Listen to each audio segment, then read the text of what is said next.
Okay, so unless you're memeing in our prequel memes on Reddit, you're gonna be very familiar with the Great Jedi Purge, aka Order 66 from Star Wars. It's intense, it's hard to watch, and if you become attached to any of the big characters that were knocked off the list, like Mace Windu, Kit Fisto, Plo Koon, you name it, they probably got axed. Uh, it's a very pivotal moment in the Star Wars universe, and this is going to actually be a conversation that I can lead. What's up, Winter? Oh, not too much. You know, I only agreed to do this so I could say execute Order 66, and now I'm going to leave the conversation. Excellent. Thanks for your contribution. You've been a big help.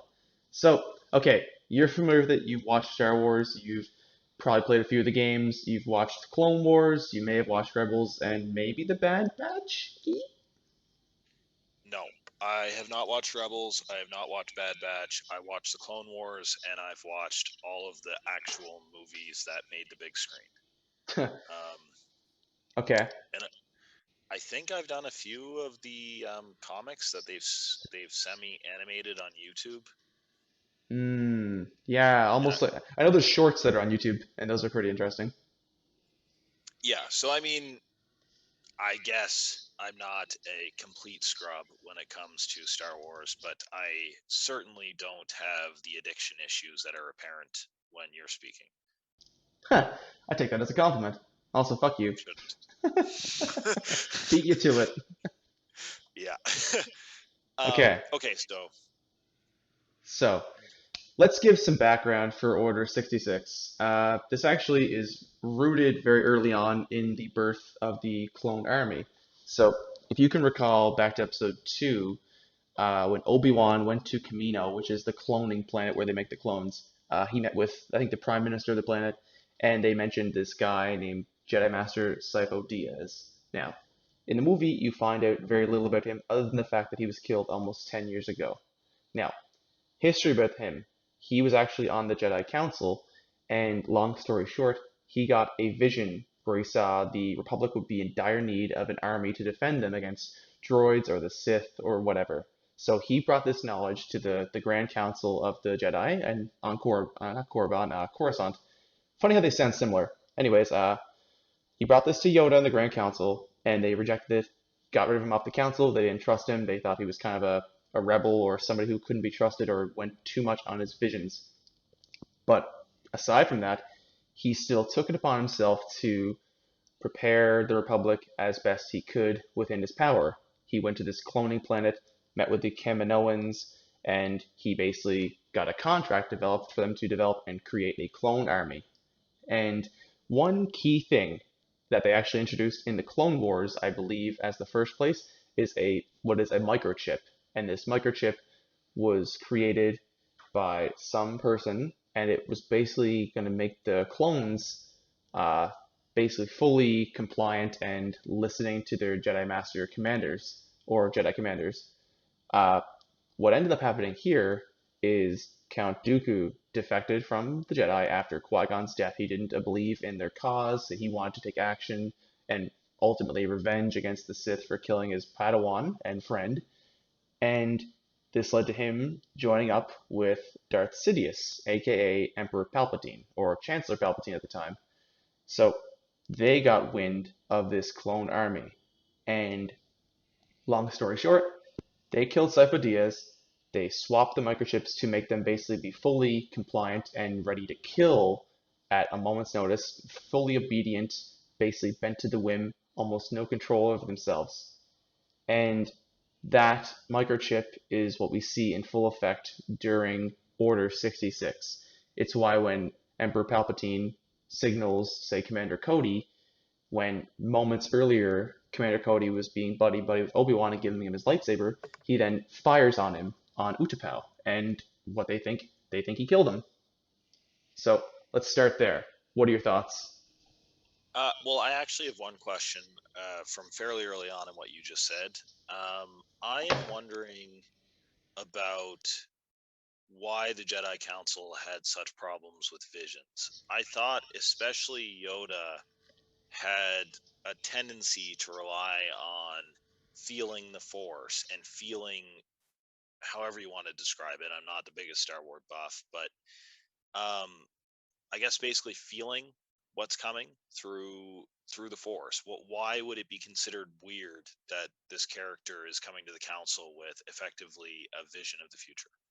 So, big thing there you brought up is feelings. Now, over time, the Jedi Order that we saw in the prequel trilogy, they actually became very dogmatic and narrow-minded, and they actually thought that they were so powerful they could not be overthrown. This is my interpretation. It might be a bit of a stretch, but one thing they saw was attachment, that feelings that you were bringing up, they were what they considered a path to the dark side. It's why Qui-Gon was he was a Jedi Master, but he wasn't allowed on the council because he was a little outspoken. He was more of what people call maybe a gray Jedi. He didn't believe in being so dogmatic and narrow-minded.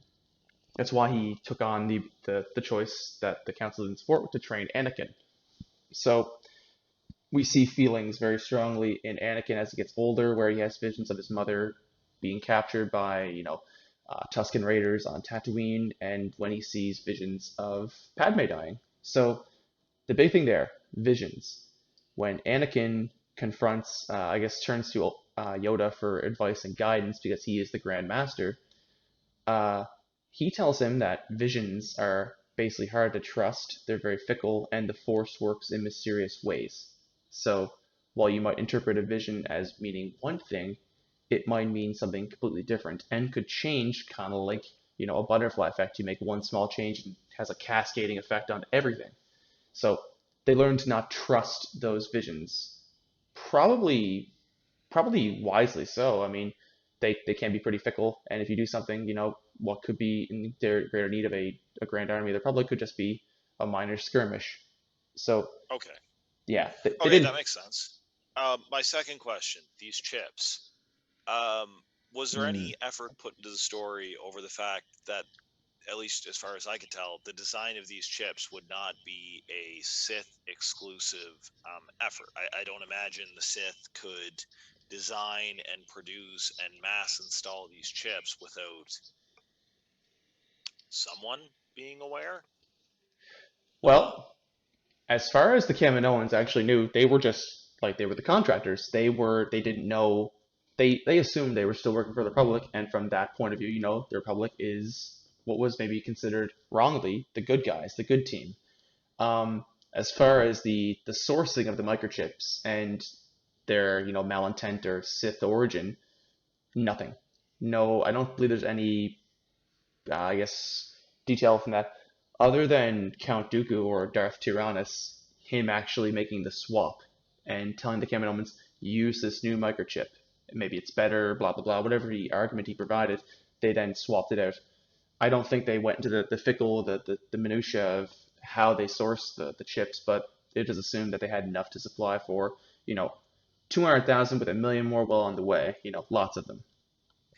okay, fair enough. I'm sorry. I'm picking things apart, and I shouldn't be doing that. So, okay, Order 66 was installed. How many years would you say in advance this was planned? Like, how long did the Sith build into this? Well, good question. Uh, if you remember from episode 3, Palpatine mentions Darth Plagueis the Wise.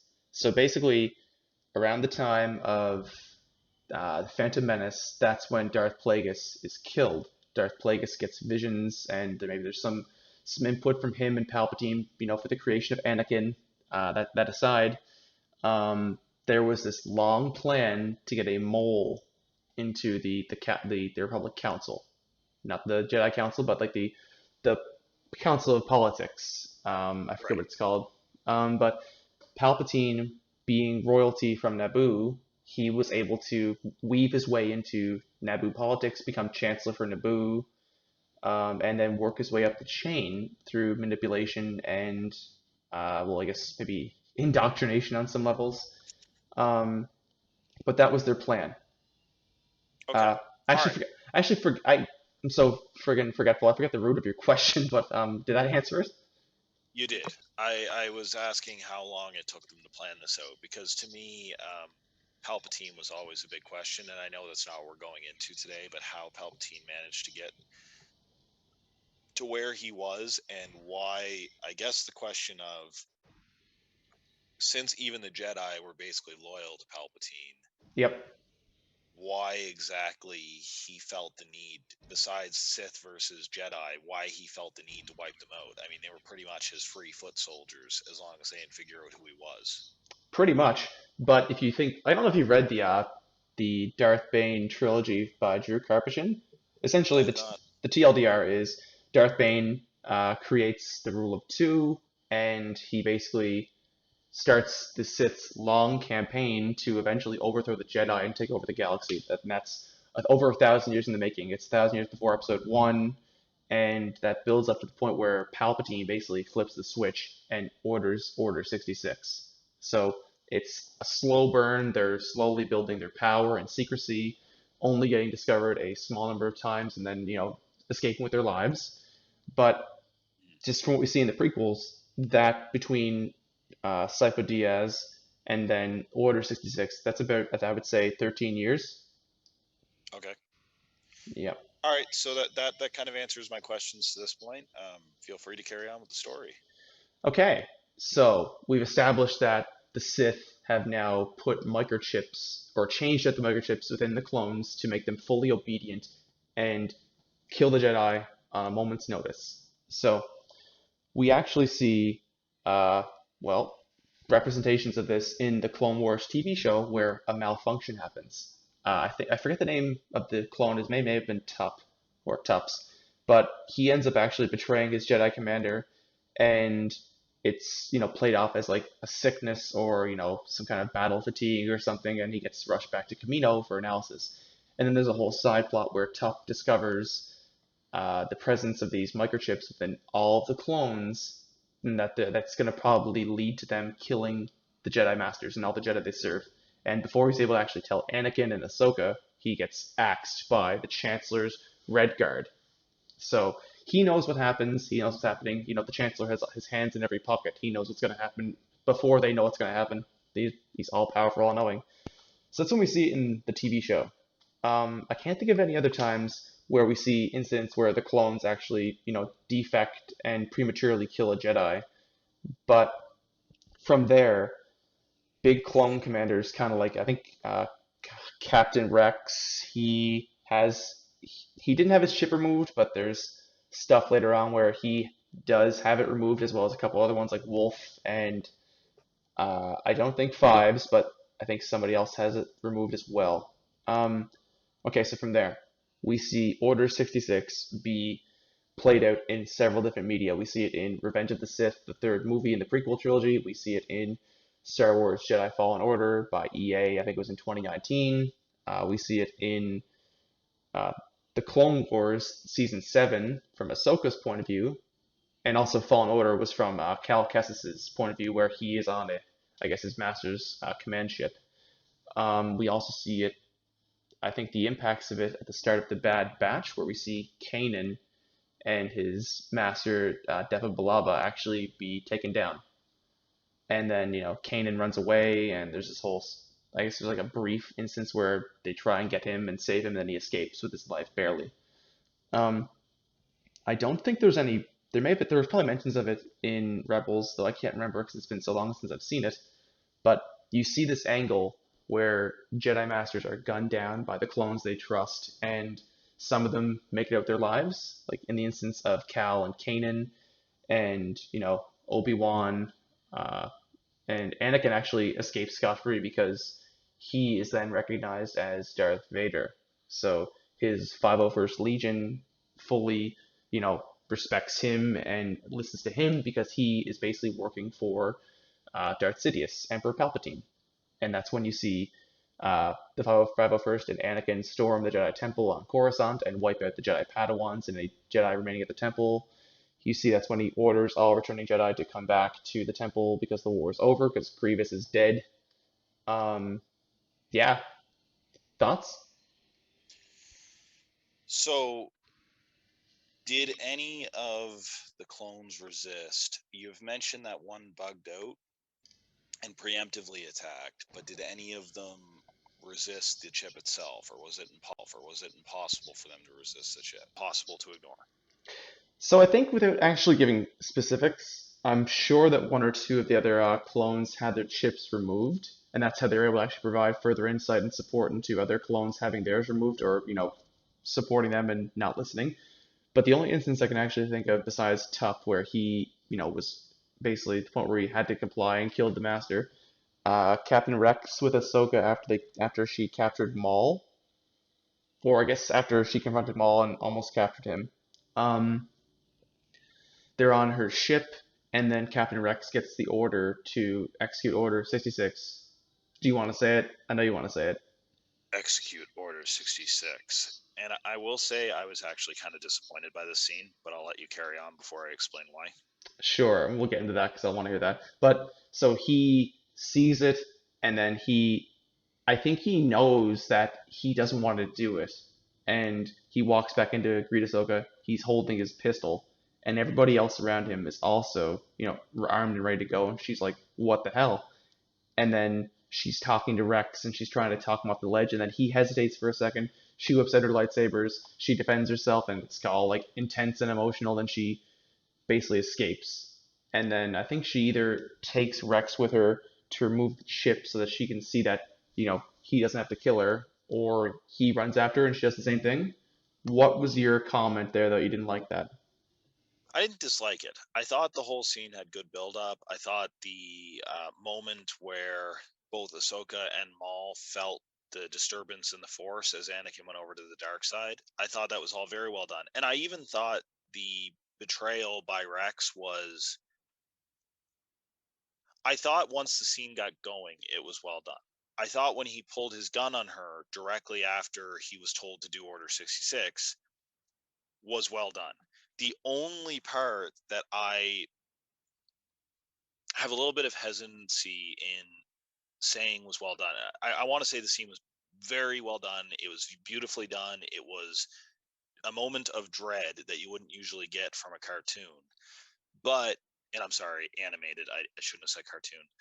Um, but I didn't like the hesitation because, to my understanding, and again, I have a limited understanding, there should have been no resistance. And I know Rex is a beloved character, and I know they wanted to give him his moment of attempting to overcome or at least delay what was about to happen. But to me, part of the power of what was happening was this character that we love, that we know is completely friendly with Anakin and Ahsoka and cares about them, instantly turns. And I thought up until the moment where you see his gun quivering, I even would have forgiven the helmet drop where he clearly has that moment where it's like, oh crap, I'm going to do this. I didn't like the delay when he's holding out his guns and he's like, find Fives, find him. And it's like he's actively trying to resist. Because to me, that weakened the whole power of the chip. The fact that there's nothing you can do to overcome it. I felt like it should have been instantaneous. It should have been, a good soldier follows orders. I feel like the moment would have been more powerful if it was instantaneous. No attempt at talking, no attempt at telling Ahsoka to find Fives, just immediately follows orders, and that's the end of it. Of course, Ahsoka's going to react the same way. She's going to take him down. She's going to try to stop him from getting killed himself or killing her. But, I think it would have been a more powerful scene if it was done that way. Interesting. I mean, we do see maybe not hesitation, but a slow build up when Tups goes to kill his master. I forget her name, but he doesn't do it like pulls it out. He walks up to her. She looks, has a second to register what's going to happen. The clones around him kind of see, holy shit, what's he doing? Bomb, done. Like, I think the fact that he hesitated, but he couldn't do anything to stop it just kind of showed the pain that he was going through, and he couldn't stop like what was going to be programmed for him to do. That kind of shows just how strong it is as well. I think to your point, it would have been interesting just to see him whip it out and try and do the dirty right quick because, like you said, good soldiers follow orders. You know, that's fine. I don't, I don't see this taking away from the scene. I just No, see, and that's fair. yeah, I guess for me, it was even though Revenge of the Sith, and I didn't like or I didn't care about the clone that turned on Obi-Wan, or was it Qui-Gon? I can never freaking remember names. Obi Wan.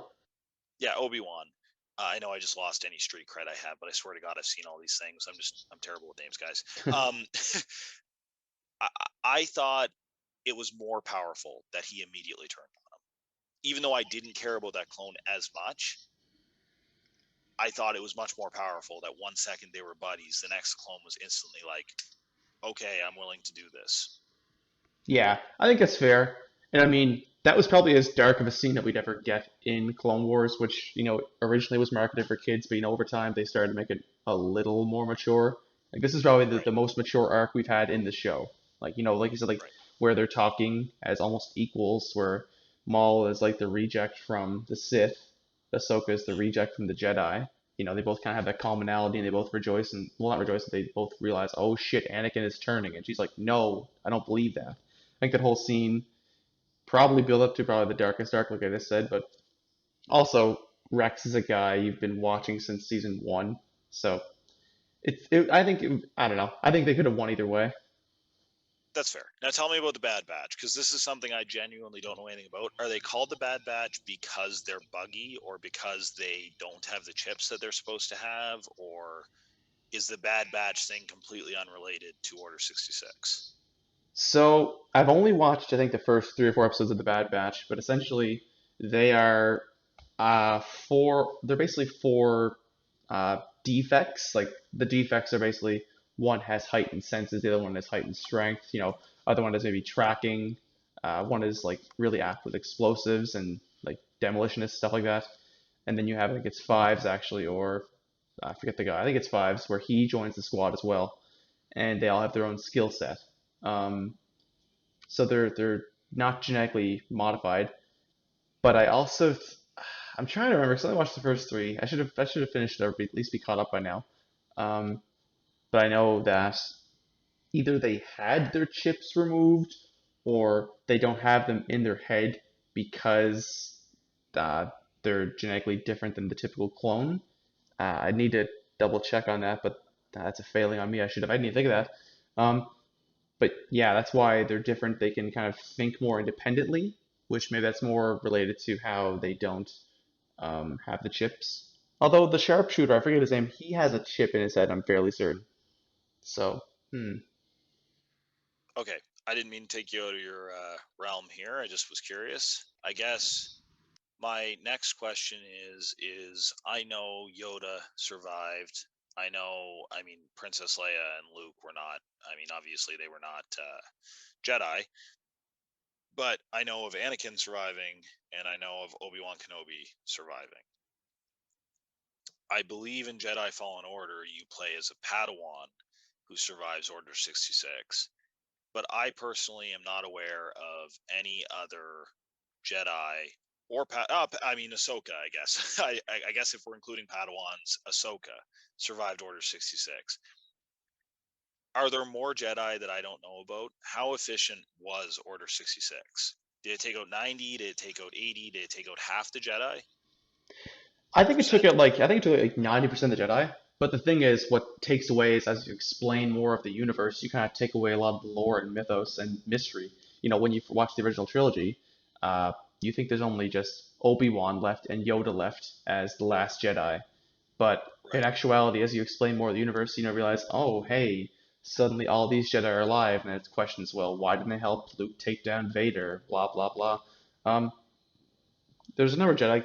The big one is like there's Kanan that you see at the end of the start of Bad Batch, where he and his master get targeted by the clone troops of their squad, and Mhm. he escapes with his life. His master dies. You see I forget what's his Jesus. Cal Kestis, he and his master get turned on, and Cal barely escapes with his life, and he goes into hiding for about 5 years. Ahsoka gets away. There's a there's a fair there's it sounds like there's a lot killed, but there's also a fair bit that are actually kept alive for whether it's To the be point of fair, story or inefficiency or whatever. to be fair, in real life, that's also how something like that would work. In coups and stuff, there are plenty of people who usually get away from the mid to upper tiers of a government or from a military who manage to escape to places where their enemies can't reach them anymore. While I understand the Jedi are supposed to be these literal, white knights heroes, Yep. it makes sense that once they've fallen out of power and they're going up against an entire empire, again, I guess while they're supposed to be flawless, most of them elected to effectively retire and stay in hiding. Yep. And maybe that's a good segue because I do have one more question, and I feel like this one's got some meat behind it that you're going to enjoy answering. Even though no one's going to say bloody murder is the way to get what you want, and no one's going to say the Sith replacing the Jedi was a good thing, do you think that the Jedi actually deserved to be in the power that they had before they were taken down? Because when I watched the extent of the extended universe that I saw and I read the limited amount that I did, the Jedi seemed incredibly set in their ways, incredibly old school, and somewhat morally corrupt. I didn't necessarily see them as being as good as they're presented on the big screen movies. Do you have any thoughts on that? Well, I guess the issue with the Jedi we saw in the prequels is that they basically became an arm of the Republic when, in actuality, they're supposed to be functioning as their own independent body, and they're morally on the side of good, but to go out and start a conquest and war and aid the galaxy against the great evil, that's a very difficult debate for them. Like if we look back at KOTOR, like Knights of the Old Republic, the Mandalorian Wars, the Jedi didn't actually get involved until Revan, said, "Fuck this! I'm taking Malik and some Jedi who are saying to hell with you, and we're gonna go save the Republic." And that's where I guess they cautioned joining big battles because, like was explained and detailed in KOTOR, a lot of Jedi die, but also a lot of them turned to the Sith because they got caught up in the bloodlust and revenge and all these really bad feelings, but also probably related to PTSD or being shell shocked and just ravaged by war on the mental side, right? Yeah, Right. But as an order, I mean, at least during what I saw presented, they made some poor choices. They made some political choices that were not necessarily the best. And unfortunately, with my experience, I can't remember enough to go into details. They also made very biased choices towards, say, Anakin.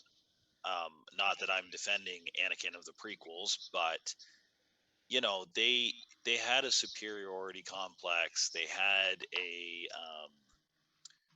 level of it's our way or the highway, even when their choices were not exactly going the best. That you could see the reason why people would resent them and not like the fact that even when they worked with them, they couldn't change them. yeah, I guess it's fair.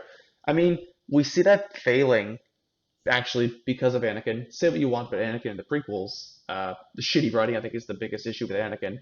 Um, the reason why the council failed him is because the council's current iteration, their current form, wasn't right for him. A, they shouldn't have taken him in because he was already too old. He had attachments to his mother. He was, you know, issues with being separated from her. Qui-Gon, had he not died, he would have been the best master for Anakin to save him. Ultimately, he would have felt more comfortable coming to Qui-Gon because he was morally more gray. Though he was a Jedi, he was more on the side of trusting your feelings and guiding for good and being on the side of good and loving and being able to love and trust yourself. So, but the issue is like Obi-Wan was so strict with the code and the Jedi Order and being basically obedient. He was more like a brother to Anakin than a father, which is what he needed. And I think the Jedi Order that we saw in the prequels, they failed not only Anakin but themselves. They were clouded by the dark side. They couldn't even detect Emperor Sidious or Darth Sidious when he was right under their noses most times, right? You can think of council meetings and political sessions where Yoda and Mace Windu were in the exact same room as them multiple times. How could you not detect that? Right. Yeah. Um, okay. So I guess I'm rather out of my league here, and I'm sort of out of questions. Are there any more details about Order 66 that someone coming from the outside would want to know? Uh, I guess just touching back on the what they're called the inhibitor chips or the microchips. Hmm. The Bad Batch, also known as Clone Force 99, because of how like they were genetically mutated, those mutations caused the inhibitor chips to fail, which they did have them in them, but they didn't work. Which is why when they saw Kanan and his master being fired upon, they didn't instinctively fire on them as well. They were like, "What the hell's going on?" But I think some of the remnants of those, I guess, programmings were still in maybe one of them at the very least. There's the sharpshooter, and he's like, "We have to kill it. The order's there. We have to listen." But the rest of them are like, "No, it's obviously wrong." Um, as for anything else to know about Order 66, I don't really know. Like, like aside from saying like it was a dark time in the galaxy, and it was followed by almost 20 years of Empire control and bad times. You saw a lot of big prolific Jedi being just wiped off the board almost easily. You see a lot of them going to retirement out of fear. And I think that fear is if you see like just that's what grips them the most is maybe not wanting to die, but not wanting their order to die, and that's why they go into hiding so they can preserve the Jedi knowledge. Right. No, I mean, I guess that makes sense. If you think about it from a preservation point of view, if they were going to hide off a bunch of artifacts and relics from their time, it makes sense that they might want to disappear, at least for a while. And I guess that the biggest issue is if the Jedi no longer have a safe way to train new Jedi, how are they going to continue to exist, especially if the 10 of them, the 20 of them who are still alive decide to go to war with the Empire and get wiped out, right? Yep, exactly.